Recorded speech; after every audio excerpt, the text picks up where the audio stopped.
Assalamualaikum warahmatullahi wabarakatuh. Allahu Akbar. Allahu Akbar. Allahu Akbar. Allahu Akbar. Allahu Akbar. Allahu Akbar. Allahu Akbar. Allahu Akbar. Allahu Akbar kabira. Walhamdulillahi katsira wa subhanallahi bukratan wa asila. La ilaha illallah wahdah sadaqa wa'dah wa nasara 'abdah wa a'azza jundahu wa hazamal ahzaba wahdah. La ilaha illallah wallahu akbar. Allahu akbar walillahil hamd. Innal hamdalillah, sesungguhnya segala puji hanyalah milik Allah. Nahmaduhu wa nasta'inuhu wa nastaghfiruh. Kita semua memujinya.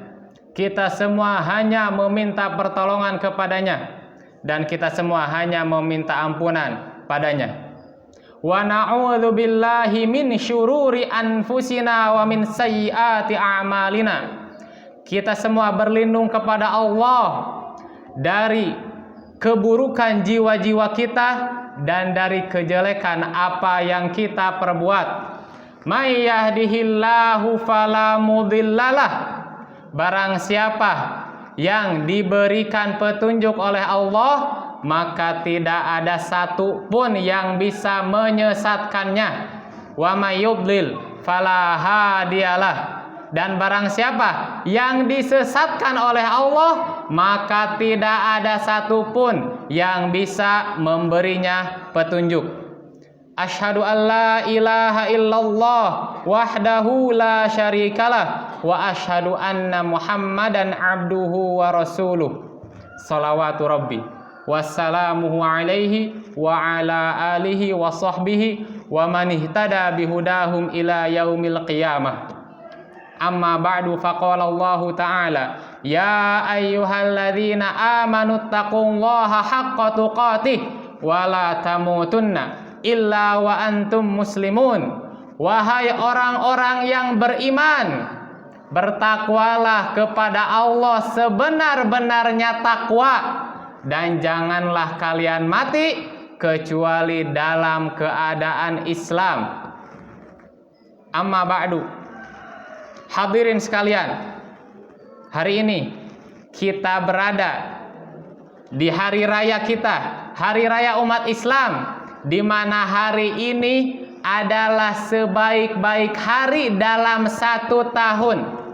Rasulullah Shallallahu Alaihi Wasallam bersabda, Inna a'dhamal ayyami indallahi tabaraka wa ta'ala yaumun nahri thumma yaumul qur. Sesungguhnya seagung-agung hari di sisi Allah, sebesar-besar hari di sisi Allah adalah hari penyembelihan, yaitu hari raya Idul Adha. Kemudian setelah Yaumun Nahri adalah Yaumul Qur, yaitu hari diam, hari tenang. Kapan hari diam ini? Yaitu setelah hari raya Idul Adha. Kenapa disebut hari diam? Kenapa disebut hari tenang? Karena saudara-saudara kita yang sedang melaksanakan ibadah haji pada tanggal 11 Dzulhijjah itu telah selesai melaksanakan ibadah haji dan sedang berdiam di Mina. Makanya disebut Yaumul Qur, hari diam. Dan ini adalah dua hari yang paling agung di sisi Allah, yaitu 10 Dzulhijjah dan 11 Dzulhijjah, yang berulang setiap tahunnya. Sebagian dari kita sudah berpuluh-puluh kali, sudah berbelas-belas kali mengikuti Idul Adha ini. Kita kembali ke zaman dulu. Kita lihat makna kurban, di mana makna kurban secara bahasa artinya dekat. Sesuatu yang dikeluarkan oleh seseorang agar dia bisa mendekat kepada apa yang dituju. Ada orang yang berkorban untuk jin. Dia memberikan sesajen, dan di dalam Islam itu dihukumi syirik. Ada orang yang berkorban untuk patung. Ada orang yang berkorban untuk pasangannya. Dan korban-korban itu dimaksudkan agar dia bisa mendekat kepada apa yang dia tuju. Dan inilah juga disebut kurban. Kita berkorban sesuatu supaya kita bisa mendekatkan diri kepada Allah. Kita ingat bahwasanya zaman dulu ada anak Adam yang bernama Qabil dan Habil. Allah Subhanahu wa taala berfirman, "Watlu 'alaihim naba abnai Adam bil haq." Bacakanlah kepada mereka berita tentang dua anak Adam, yaitu Qabil dan Habil, dengan kebenaran. "Idz qarraba qurbanan fatuqubila min ahadihima wa lam yutaqabbal minal akhar." Ingatlah tatkala Qabil dan Habil, mereka berdua berkurban, tapi diterima satu di antara mereka dan satunya lagi tidak diterima. Habil berkurban, Qabil pun berkurban, tapi yang diterima hanya kurban Habil. Akhirnya karena yang diterima hanya kurban Habil, akhirnya Qabil pun iri, Qabil pun hasad. Maka Qabil berkata, "Qala la aqtulannak." Qabil berkata kepada saudaranya Habil, "Demi Allah, aku pasti akan membunuhmu." Karena hasad, karena kurbannya tidak diterima, sedangkan kurban Habil diterima. Maka Qabil berkata, "Aku pasti akan membunuhmu." Kemudian apa kata Habil? Habil berkata, "Qala innama yataqabbalullahu minal muttaqin." Ingatlah, sesungguhnya Allah hanya menerima kurban dari orang-orang yang bertakwa. Hadirin sekalian, saat kita berkurban kambing, saat kita berkurban domba, saat kita berkurban sapi, yang terpenting itu bukan kurbannya, bukan hewannya. Ingat, Allah hanya menerima kurban dari orang-orang yang bertakwa. Jadi yang penting itu apanya? Takwanya. Yang terpenting itu takwanya. Allah Subhanahu wa taala berfirman, "La yanalallaha luhumuha wala dima'uha." Daging-daging korban kalian, darah-darah hewan kurban kalian tuh tidak akan sampai kepada Allah. Walaki yanaluhu taqwa minkum. Apa yang sampai kepada Allah? Yang sampai kepada Allah itu adalah ketakwaan kalian. Bukan daging kurbannya, bukan darah kurbannya, ketakwaannya. Kadzalika sakhkharaha lakum litukabbirullaha ala ma hadakum. Dan dengan maksud itulah hewan-hewan ternak itu dijinakan untuk kalian, supaya kalian mengagungkan Allah sesuai dengan petunjuk yang diberikan kepada kalian. Wa basyiril muhsinin, dan berilah kabar gembira kepada orang-orang yang berbuat ihsan, berbuat baik. Jadi saat kita berkurban itu juga harus dibarengi dengan peningkatan takwa kita. Kurang afdol atau bahkan tidak afdol sama sekali, kita hanya memperbagus hewan kurban kita, tapi kita tidak memperbagus ketakwaan kita. Kita pun juga harus memperbagus ketakwaan kita. Dan ingat, orang-orang yang bertakwa pasti dia akan memberikan kurban yang terbaik. Maka syariat telah menjelaskan, tidak boleh kita berkurban dengan hewan yang cacat, tidak boleh kita berkurban dengan hewan yang buta, tidak boleh kita berkurban dengan hewan yang pincang. Allah hanya menerima kurban dari orang-orang yang bertakwa, dan orang-orang yang bertakwa pasti mengorbankan kurban yang terbaik, yang paling baik. Kemudian ada contoh lain juga. Selain anak Adam, selain kurbannya Habil, yang kita dengar, sering kita mendengar, yaitu kisah tentang Nabi Ibrahim. Kisah Nabi Ibrahim dimulai saat beliau alaihi salam berjalan dari Syam, dari negeri Syam, di dekat Baitul Maqdis, itu adalah tempat asal beliau. Beliau berjalan dengan istri dan anaknya, yaitu Hajar dan Ismail. Yang saat itu Nabi Ismail masih dalam keadaan menyusui. Nabi Ibrahim mengajak istrinya, mengajak anaknya yang masih menyusui, pergi dari tanah Palestina saat ini.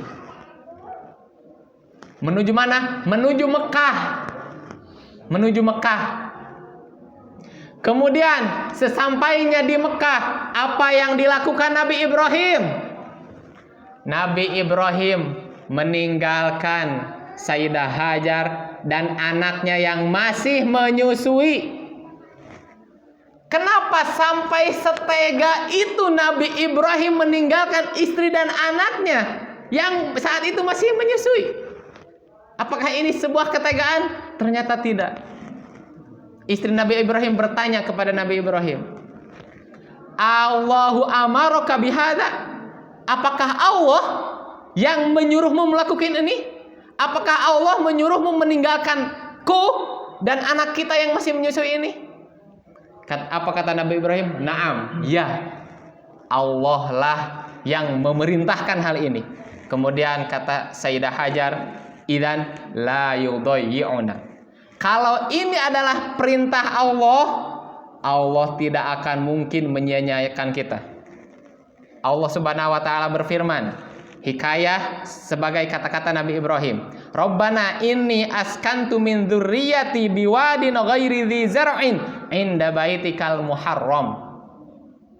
Wahai Tuhan kami, sesungguhnya aku menempatkan keturunanku di sebuah lembah yang tidak ada tumbuhan sama sekali di dekat rumahmu, yaitu Baitul Muharram, Masjidil Haram.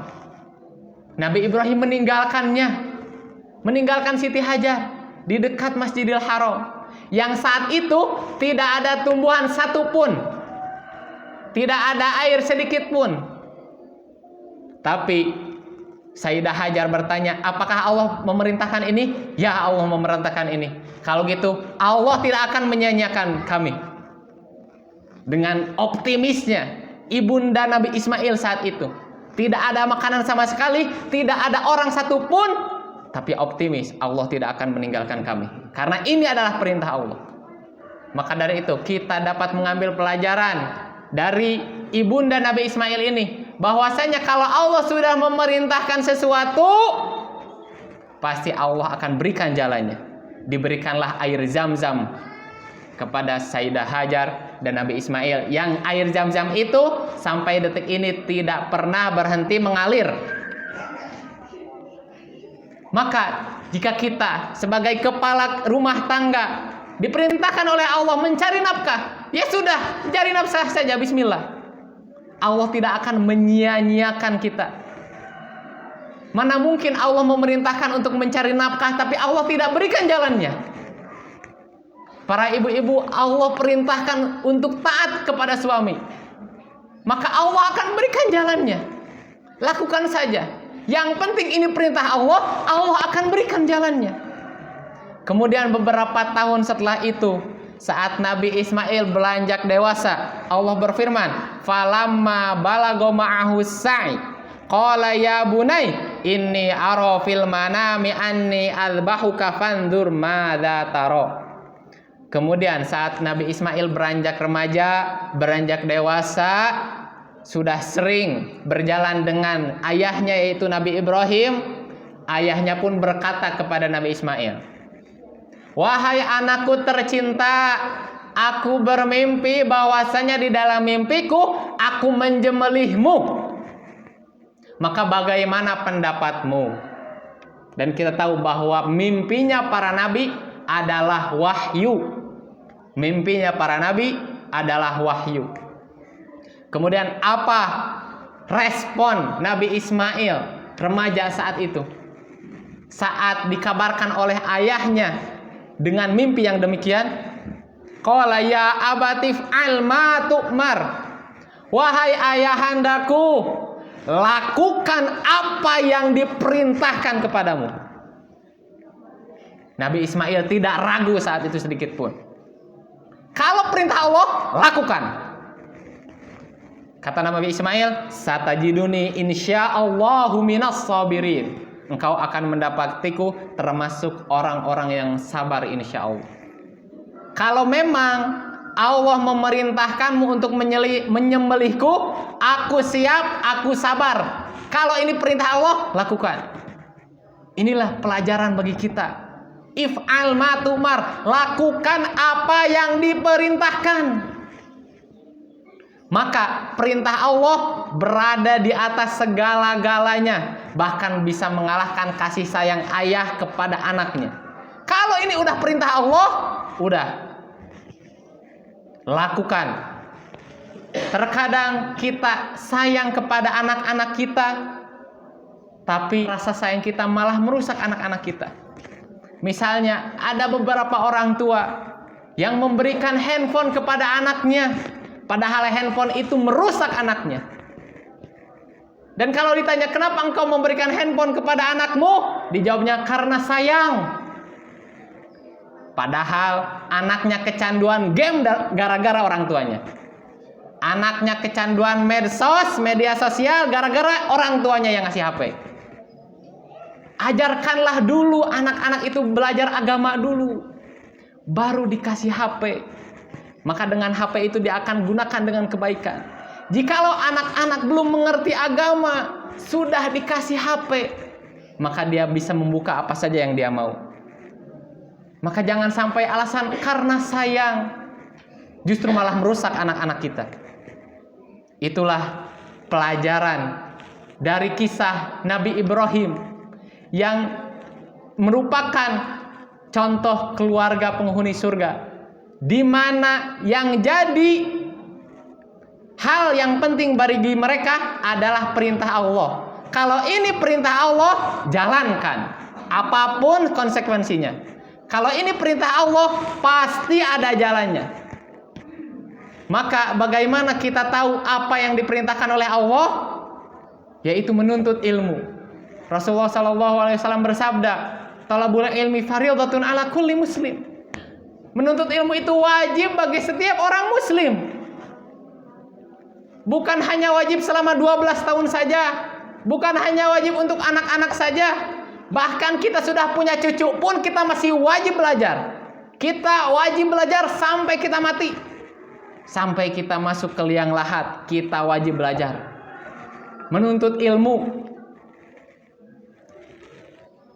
Kita menuntut ilmu agar supaya kita bisa mengajari keluarga kita, mengajari istri kita, mengajari anak-anak kita. Karena itulah tugas pokok kepala keluarga. Allah berfirman, ya ayyuhalladzina amanu qu anfusakum wa ahlikum naro. Wahai orang-orang yang beriman, jagalah diri kalian dan keluarga kalian dari api neraka. Kepala keluarga tidak boleh hanya tahu ngasih makan saja, hanya tahu ngasih uang saja, tapi juga harus ngasih ilmu. Makanya wajib belajar. Agar apa? Agar bisa ngajarin istri, agar bisa ngajarin anak. Barakallahu li wa lakum fil Qur'anil azim wa nafa'ani wa iyyakum bima fihi minal ayati wa dzikril hakim wa taqabbala minni wa minkum tilawatahu innahu huwas samiul alim. Allahumma shalli ala sayyidina Muhammadin wa ala ali sayyidina Muhammad. Allahu akbar. Allahu akbar. Allahu akbar. Allahu akbar. Allahu akbar. Allahu akbar. Allahu akbar walillahil hamd. Alhamdulillahirabbil alamin wassalatu wassalamu ala asyrafil anbiya'i wal mursalin wa ala alihi wa sahbihi ajma'in.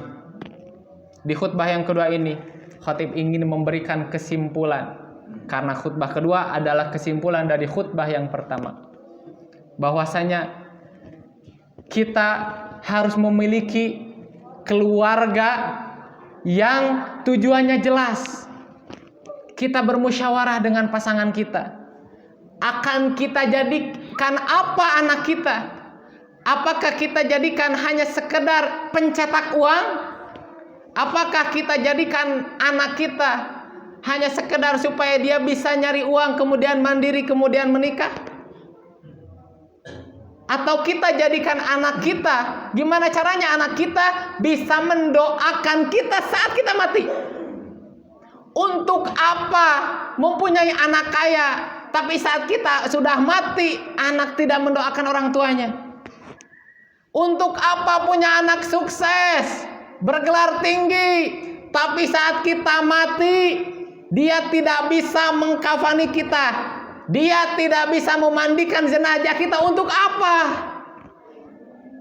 Maka inilah yang harus menjadi perhatian kita.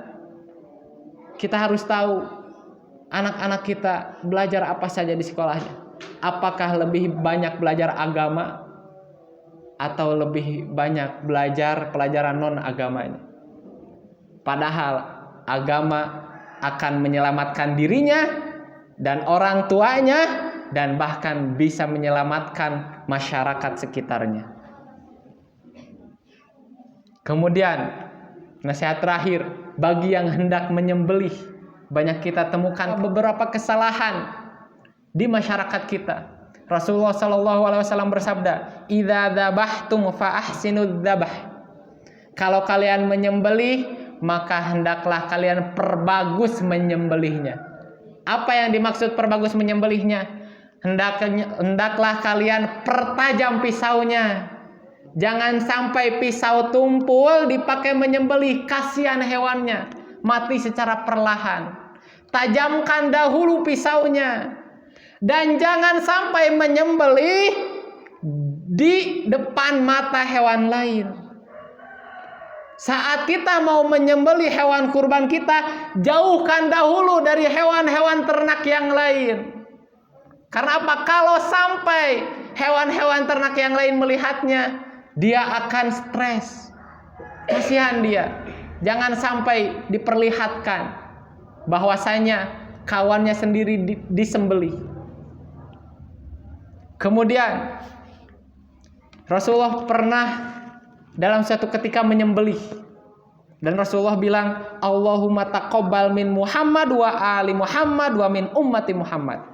Rasulullah pernah menyembelih. Rasulullah bilang, ya Allah, terimalah kurban ini dariku, dari Muhammad, dan dari keluarga Muhammad, dan dari umat Muhammad. Jadi umat Rasulullah yang tidak mampu kurban selama hidupnya telah disebut oleh Rasulullah, telah diwakilkan oleh Rasulullah. Tapi jikalau mampu, maka hendaklah dia berkurban. Jikalau mampu, setiap anggota keluarga satu kambing, setiap anggota keluarga satu kambing. Tapi jikalau tidak mampu, satu keluarga satu kambing boleh. Dengan dasarnya hadis ini, bahwasanya Rasulullah berkurban untuk dirinya dan keluarganya. Innallaha wa malaikatahu yusholluna 'alan nabi ya ayyuhalladzina amanu shallu 'alaihi wa sallimu taslima. Allahumma shalli 'ala sayyidina Muhammad wa 'ala ali sayyidina Muhammad kama shallaita 'ala sayyidina Ibrahim wa 'ala ali sayyidina Ibrahim. Allahumma ighfir lil muslimina wal muslimat wal mu'minina wal mu'minat al ahya'i minhum wal amwat innaka sami'un qaribun mujibud da'awat ya qadhiyal hajat. Rabbana la tuzigh qulubana ba'da idh hadaitana wa hab lana min ladunka rahmah innaka antal wahhab. Rabbana ighfir lana wa li ikhwanina alladzina sabaquna bil iman wa la taj'al fi qulubina ghillan lil ladzina amanu Rabbana innaka raufur rahim.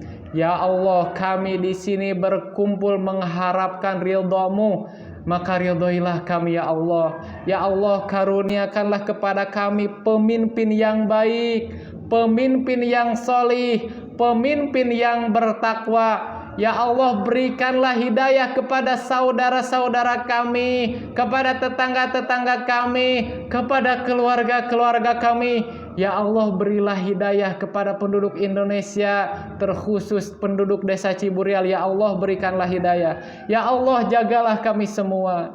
Ya Allah, jauhkanlah dari kami kemaksiatan-kemaksiatan. Ya Allah, jadikanlah kami orang-orang yang bertakwa. Ya Allah, matikanlah kami dalam keadaan husnul khatimah. Ya Allah, jangan matikan kami dalam keadaan su'ul khatimah.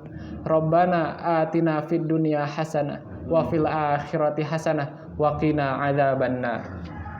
Innallaha ya'muru bil 'adli wal ihsan wa ita'i dzil qurba wa yanha 'anil fahsya'i wal munkari wal baghi ya'idukum la'allakum tadhakkarun fadhkurullahal 'azim yadhkurkum washkuruhu 'ala ni'amihi yazidkum wa la dzikrullahi akbar. Wassalamualaikum warahmatullahi wabarakatuh.